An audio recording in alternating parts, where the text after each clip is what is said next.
Postmortem अध्याय 16। क्यों विदुर ने कहा था दुर्योधन के जन्म के समय कि इसको मार देना ही उचित है।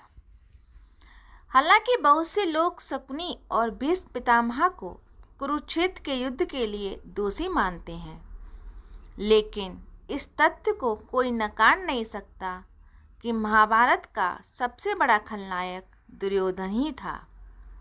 उसके अंदर ईर्ष्या और जलन की भावना इस कदर हावी थी कि विवेक से काम लेना उसे कभी आया ही नहीं।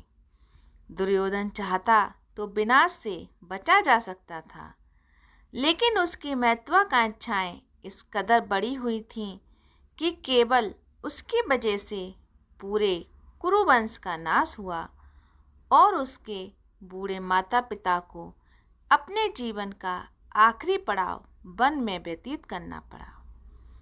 पौराणिक कथाओं की माने तो जब दुर्योधन का जन्म हुआ था तब कुछ बड़े अपशगुन भी घटित हुए थे।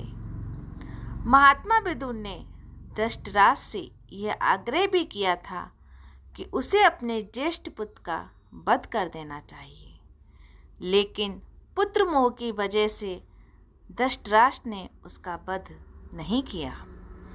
इतिहासकार ये मानते हैं कि महाभारत का युद्ध दुर्योधन की जिद और महत्वाकांक्षाओं का ही नतीजा था।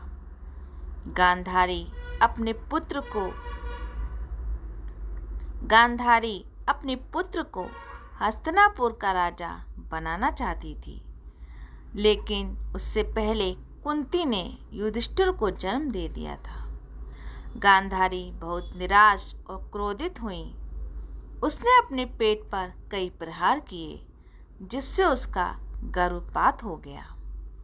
तब महर्षि व्यास ने गांधारी को समझाया और गर्भ से निकले मांस के लोथड़े को 100 भागों में बांटकर घड़ों में रखवा दिया।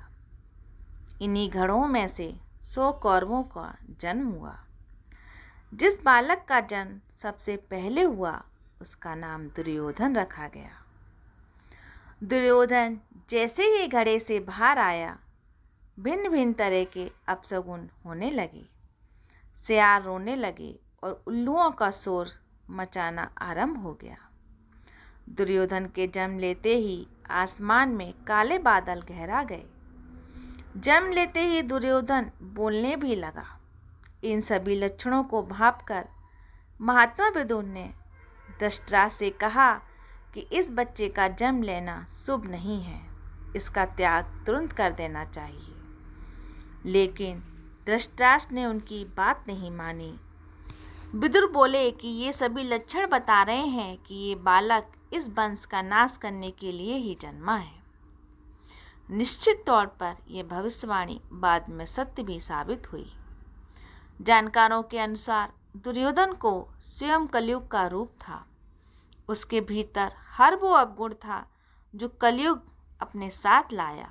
उसमें लालच, घृणा, ईर्ष्या जैसे अवगुण मौजूद थे जो कलयुग की पहचान है।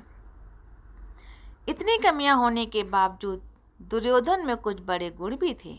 वह एक बेहतरीन कूटनीतिज्ञ, राजनीतिज्ञ और नेतृत्व करने की क्षमता रखने वाला योद्धा था।